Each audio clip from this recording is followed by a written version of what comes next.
আসসালামু আলাইকুম ওয়া রাহমাতুল্লাহ। সুপ্রিয় শিক্ষার্থীবৃন্দ, তোমাদেরকে জানাচ্ছি এনএম বিশ্বাস চ্যানেলের পক্ষ থেকে অনেক অনেক শুভেচ্ছা। এই ভিডিওটা তৈরি করেছি নবম ও দশম শ্রেণীর শিক্ষার্থীদের জন্য। 2025 সালের নবম ও দশম শ্রেণীর তথ্য ও যোগাযোগ প্রযুক্তি বিষয়ের দ্বিতীয় অধ্যায় থেকে কম্পিউটার রক্ষণাবেক্ষণ ও সাইবার নিরাপত্তা শিরোনাম থেকে ভিডিওটা তৈরি করছি। এখন আলোচনা করছি কম্পিউটার রক্ষণাবেক্ষণ। তোমরা নিয়মিত ভিডিওগুলো দেখবে, লাইক শেয়ার কমেন্ট করবে এবং আমার আইডিকে ফলো দিয়ে এবং ইউটিউব চ্যানেলকে সাবস্ক্রাইব করে পাশে থাকবে। নিয়মিত ভিডিওগুলো দেখবে যাতে তোমরা নতুন নতুন ভিডিওগুলো পেতে পারো। আমি মোহাম্মদ নূর মুজাহিদ বিশ্বাস রেজা, সহকারী শিক্ষক সামাজিক বিজ্ঞান, রতনদিয়া রজনীকান্ত সরকারি মডেল উচ্চ বিদ্যালয়, কালুখালী ও আইসিটি 4 জেলা অ্যাম্বাসেডর, রাজবাড়ী। আজকের পাঠের বিষয় কম্পিউটার রক্ষণাবেক্ষণ, পেজ 16।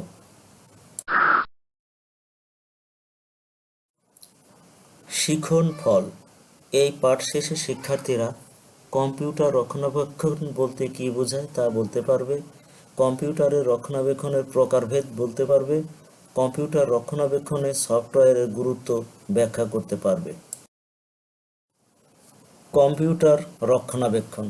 কম্পিউটার হচ্ছে কিছু ইলেকট্রনিক্স যন্ত্রাংশ, হার্ডওয়্যার ও সফটওয়্যারের সমন্বিত স্বরূপ। সুতরাং এর থেকে ভালো সেবা সার্ভিস পেতে হলে একে অবশ্যই পরিচর্যা করতে হবে।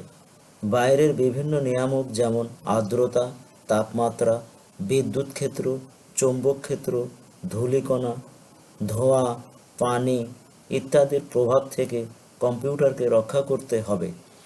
পাশাপাশি এর মধ্যে থাকা অপারেটিং সিস্টেম ও অ্যাপ্লিকেশন সফটওয়্যারও আপডেট রাখতে হবে।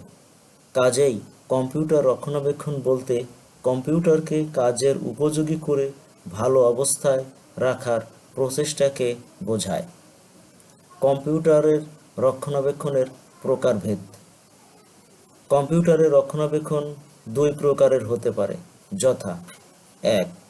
প্রতিরোধমূলক রক্ষণাবেক্ষণ। কম্পিউটার ফল্ট বা সমস্যা তৈরি হওয়ার পূর্বেই সতর্কতামূলক ব্যবস্থা নেওয়াকে প্রতিরোধমূলক রক্ষণাবেক্ষণ বলা হয়। ব্যবহারকারী নিজেই এই ধরনের রক্ষণাবেক্ষণ করতে পারেন, যেমন virus scan, disk clean, disk defragmentation, software update ইত্যাদি। 2. সংশোধনমূলক রক্ষণাবেক্ষণ। কম্পিউটারের ফল্ট বা সমস্যা তৈরি হওয়ার পর তা মেরামত বা পরিবর্তন করে কম্পিউটারকে কর্মক্ষম করাকে সংশোধনমূলক রক্ষণাবেক্ষণ বলা হয়। সংশোধনমূলক রক্ষণাবেক্ষণের জন্য সাধারণত কম্পিউটার টেকনিশিয়ানের সাহায্যের প্রয়োজন হয়। আরেকটি বিষয় লক্ষণীয়, কম্পিউটারের আশেপাশে কোনো ধাতব পদার্থ বা চৌম্বক জাতীয় পদার্থ রাখা যাবে না। এছাড়া ইলেকট্রিক শক থেকে রক্ষা পাওয়ার জন্য অবশ্যই কম্পিউটারের বিদ্যুৎ সংযোগ ব্যবস্থায় আর্থিং থাকা উচিত। তোমাদের জন্য একটি কুইজ। কম্পিউটারকে সচল ও কার্যক্ষম রাখতে কী করতে হবে? ক. নতুন কম্পিউটার কিনতে হবে। খ. রক্ষণাবেক্ষণ। গ. কম্পিউটার সফটওয়্যার বদলাতে হবে। ঘ. রিপেয়ার করতে হবে। ঝটপট সঠিক উত্তরটি কমেন্টস বক্সে লিখে ফেলো। সঠিক উত্তর হবে খ. রক্ষণাবেক্ষণ। প্রিয় শিক্ষার্থী, নিশ্চয়ই ভিডিও ক্লাসটি ভালো লেগেছে।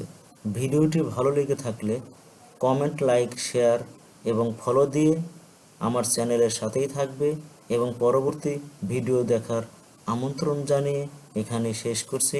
আল্লাহ হাফেজ।